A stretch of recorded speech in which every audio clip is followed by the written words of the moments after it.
जी sir, नाम के साथ जानकारी देंगे। आज जो यहाँ पर प्रेस वार्ता रखी गई है, Balwant Singh Mankotia, panthers party president. आज चूंकि जम्मू कश्मीर के लीडिंग न्यूज़पेपर में उधमपुर के पॉलिटिकल फैमिली और लीडर्स के एक्स मिनिस्टर के नाम आए हैं कि उन्होंने सरकार की जमीन पे कब्जा कर रखा है और रोशनी एक्ट में उन्होंने बहुत सी जमीन उनके पास है। उन्होंने लिखा है रोशनी एक्ट के अलावा 11 कनाल सरकारी जमीन पे टाउन के अंदर कब्जा कर रखा है और टाउन के अंदर 11 कनाल जमीन का मतलब समझ सकते हैं कि उसका रेट क्या होगा। तो आज हम यही कहना चाहेंगे कि हम अक्सर पिछले कई वर्षों से ये बता रहे हैं लोगों को कि ये परिवार जो है पवन कुमार गुप्ता जी जिनका नाम फिगर हुआ है, उनके भाई जोगेश्वर गुप्ता जी जो प्रेसिडेंट है म्युनिसिपल काउंसिल उधमपुर के, उनका नाम फिगर हुआ है। हम कई वर्षों से लोगों को बता रहे हैं कि ये परिवार लोक सेवा में नहीं है, ये लोगों की सेवा के लिए नहीं है, ये कुर्सी जबरदस्ती कब्जा करके रखना चाहता है ताकि जो पुरानी जमीनें इलीगल जो है इंक्रोचमेंट इनके पास है वो इनके हाथ से ना निकल जाए। यही वजह है कि इन्होंने इलेक्शन में इतना ताम तंत्र करके अब इनको फर्क क्या पड़ता है। ये तो अभी 11 कनाल बता रहे हैं, तो अगर आप बडाली में जाइए वहाँ 30-40 कनाल जमीन है। अगर आप यहाँ पे सी ऑफिस के बगल में आ जाएं, यहाँ 54 कनाल जमीन है और 54 कनाल का मिनिमम उसका करोड़ रुपये कनाल की वैल्यू है, तो 50 करोड़ वो हो गया। तो अगर बाहर चल जाए पत्नीटॉप खुद एरिया में डिस्ट्रिक्ट के किसी भी कोने में चले, ये तो अपने नाम है, लोगों के नाम कितनी जमीनें हैं इसका शायद सरकार अगर चाहे तो खुलासा कर सकती है। तो मैं यही कहना चाहूंगा कि फिर लोग तो हमें चाहते हैं, उधमपुर में लोग हमें चाहते हैं कि बलवंत हमारा भाई है, दोस्त है, मित्र है, लीडर एज ए लीडर नहीं एज ए परिवार का मेंबर। लेकिन इलेक्शन में इनको क्या फर्क पड़ता है कि 5 कनाल जमीन बेच दी जो लोगों की कब्जा की है तो 5 करोड़ आ गया। तो मैंने 5 करोड़ तो मैं सपने में भी नहीं सोच सकता कि मैं इलेक्शन में कहीं 5 करोड़ करके लोगों तक पहुंचूंगा। मैं तो 10-20-50 हजार के ज्यादा खर्च नहीं पाता क्योंकि हमारे पास जुगाड़ नहीं है। तो ये ताम तंत्र करके लोगों को जबरदस्ती यहाँ पे लोगों को पैसे के दम पे इलेक्शन पिछले जीत ली, लेकिन अब खुलासा सामने आ गया। तो मैं सरकार को ये कहना चाहूंगा कि ये सिर्फ थोड़ा सा पेपर में है, ये तो सिर्फ मतलब एक तो मैं कहूंगा कि बिल्कुल छोटा सा पॉइंट है। यहाँ तो बहुत जमीनें हैं, सैकड़ों कनाल जमीन है इनके पास। जिमखाती के एरिया में चले जाए कोई एरिया नहीं है जहाँ पे इनके पास जमीनें नहीं है और टोटल इलीगल है। इवन मैं ये कहना चाहूंगा जो इनका अपना मकान है जहाँ पे जिनका रेजिडेंशियल अकोमोडेशन है वो भी शक के दायरे में है। उसकी जमीन का जो है किस्म वो मैनिपुलेट की गई है और जिस वो ब्राह्मण परिवार है जिससे वो जमीन ली है वो अक्सर मेरे पास कई बार आए, लेकिन डरे हुए हैं कि पता नहीं पावर में है, बड़ी पहुंच है, तो उनकी जमीन बिना खरीदे उनके जमीन उनकी दबाई गई है। तो इस तरीके से मैं ये कहना चाहूंगा कि सरकार से हम पूछना चाहेंगे, हम इन लीडर से पूछना चाहेंगे कि जब हमारे गरीब लोगों के लिए जमीन देनी हो, हमारे सदल के लोग हैं जो पिछले 2014 में स्लाइडिंग की वजह से उनकी 100% लैंड स्लाइड हो गई, उनकी 51 फैमिलीज उधमपुर में हैं, जिसके लिए हमने डीसी ऑफिस की धरने किए, डिपकाम दफ्तर किए, चीफ मिनिस्टर के पास किए, गवर्नर के पास किए, लेकिन उनको जमीन नहीं दी गई। और जम्मू कश्मीर का कानून है कि लैंडलेस आदमी को 6 मरले जमीन उसका अधिकार बनता है। और फिर अल्टीमेटली कोर्ट में जाना पड़ा, कोर्ट की डायरेक्शन दिलवाई, फिर जाके उनको हामी भरी, अभी दी नहीं है हामी भरी।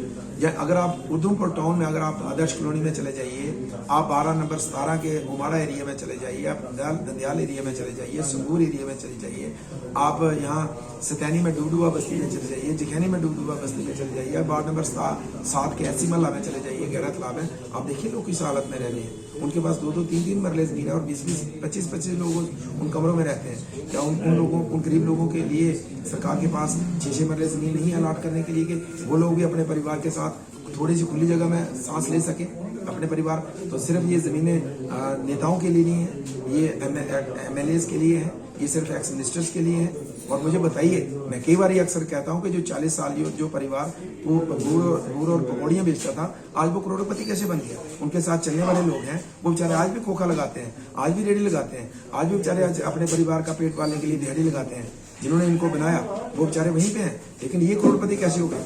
इन्होंने लैंड ग्रैबिंग की है, ये सबसे बड़े लैंड ग्रैबर हैं। मैं उधमपुर की बात नहीं कर रहा हूँ, अगर खुलासा होगा ना, जितने लीडर्स हैं बीजेपी के, सबसे बड़े land grabber Pawan Gupta and company है, सबसे बड़ा लैंड ग्रैबर है। इन्होंने तबाही कर की है और मतलब सैकड़ों करोड़ की जमीन इनके पास है और टोटली लीगल है। और वैसे भी जमीन ये रख ही नहीं सकते थे कानून के हिसाब से, ये 4 कनाल के ऊपर जमीन रख नहीं सकते थे, लेकिन सैकड़ों कनाल जमीन कैसे रखी है। और गरीब बच्चों का, गरीब परिवार के लोगों का पेट काट के आप अपने परिवार का पेट भरेंगे तो लोग देखेंगे। मैं उधमपुर की जनता को यही कहना चाहूंगा कि हम अक्सर इनके खिलाफ, मेरी पर्सनल पवन कुमार गुप्ता जी से कोई लड़ाई नहीं है, इनकी नीतियों के खिलाफ हूँ। इनका जो बोलते हैं वो करते अलग हैं और बोलते अलग हैं, कसमें अलग खाते हैं, लेकिन अंदर से इनका अंदर में कालिक है। तो ये मैं कहना चाहूंगा। मैं ये एग्जाम्पल भी आपको देना चाहूंगा। मैं जब MLA नहीं था, मैं थाने में कई बार मुझे काम पड़ता था, तो मैं एक बार राम सिंह चाड़क SHO थे, तो उनके दौरान में जब मैं थाने में गया 3 दिन एक मसले पे लगातार जाता रहा, तो वहां मैंने एक बुजुर्ग औरत को 3 दिन लगातार बाहर देखा। तीसरे दिन मैंने उनको पूछा कि ये मेरी अम्मा बाहर क्यों खड़ी है? कहते जनाब आपका क्या मामला है, आप अपना मामला हल करो, आपको क्या लेना है इससे, आप अपना काम करो जो आप काम लेके आए हो। तो उसके बाद मैंने कहा मैं इसकी बात, मेरा काम करो नहीं करो, मैं इसकी अम्मा की बात सुनूंगा। जब बात सुनी तो उनका हस्बैंड, जो वो भी बुजुर्ग थे, लगभग उनकी 80 साल 75-80 उम्र होगी, तो उनको थाने में बंद करके रखा था और पुलिस को ये हिदायत थी कि इनके ऊपर FIR काटी जाए, इनको पीटा जाए, क्योंकि बडाली में, वो बडाली के रहने वाले हैं, उनकी जमीन ऐसी परिवार से थे, उनकी जमीन जो है जबरदस्ती, उस समय MLA थे पवन जी के पिताजी, और वो जबरदस्ती उस जमीन को कब्जा करना चाहते थे और पुलिस का प्रेशराइज करके जब मैंने SHO को बोला तो कहते प्रेशर तो मेरे ऊपर बहुत है, लेकिन ये मेरे बाप समान है, इसका कसूर कोई नहीं है, ना मैं इसके ऊपर FIR काट सकता हूँ और ना मैं इसको मार सकता हूँ, और मुझे प्रेशर है कि इसको पीटो और FIR काटो। इस तरीके से गरीब लोगों की जमीनें हड़प के आप हमारे लीडर बनोगे, आप हमारे नेता बनने की कोशिश करोगे, तो मैं लोगों को यही कहना चाहूंगा और उसका मैं प्रूफ दे सकता हूँ। जो मैं थाने की बात कर रहा हूँ, मैं हवाई बात नहीं कर रहा हूँ, मैं प्रूफ देख सकता हूँ। तो बेचारे दोनों परिवार में, दोनों जो बुजुर्ग हैं वो तो चले गए दुनिया से, लेकिन उसके परिवार में बता सकता हूँ। तो मैं ये कहना चाहूंगा कि इस तरीके से गरीब लोगों का हक मार के जो आदमी